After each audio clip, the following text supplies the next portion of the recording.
What's up everyone, Greg here with Lensprotogo, and today is another week with a bunch of new gear. This one's gonna be all about the lenses, so let's jump right in. First up is probably the one I'm most excited to get out and shoot with. This is the Sigma 14mm f1.8. Yes, you heard me correctly, f1.8.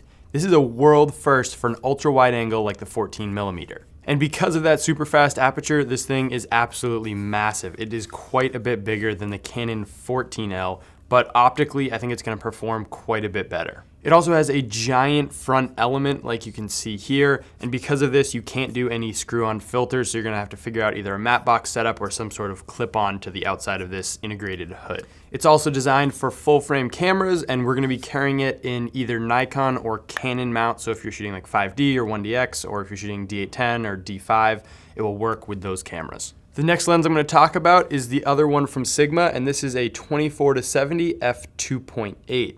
Now this lens is super exciting because it comes in at a price point that's way below the Canon or Nikon versions of the 24-70, and if it stays with Sigma's art quality of their lenses, it's gonna be pretty fantastic. The design of this 24-70 is a little bit different than Canon and Nikon's versions because it has Sigma's OS or optical stabilization, and this is going to give you a lot better control in lower light situations where you can put that on and then you'll be able to get sharp shots with lower shutter speeds. Along with the 14mm, we'll also be carrying this one in Canon and Nikon mounts. Next up, we're going to jump to Sony with the release of their 12-24 f4.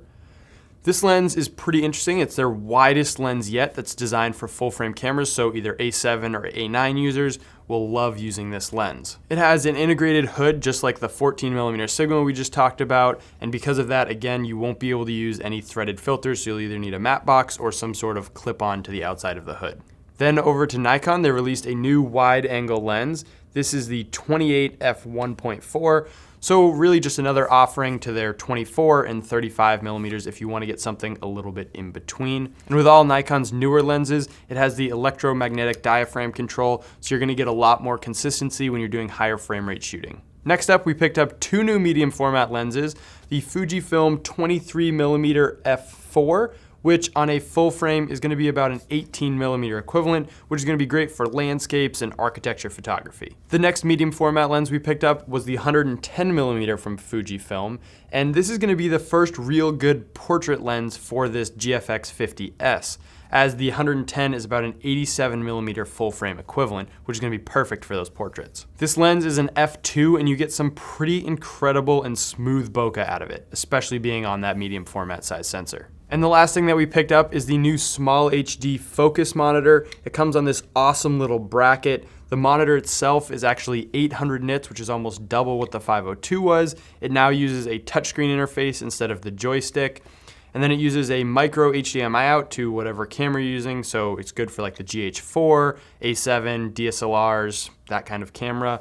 And then the great thing is you can also output power from the monitor into your camera, so it'll all run off the same Sony NP970 batteries or NP550 batteries, 570 batteries, these ones.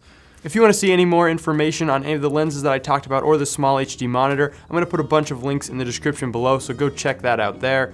Make sure to hit that like and subscribe button if you enjoyed this, and I'll see you guys in the next one.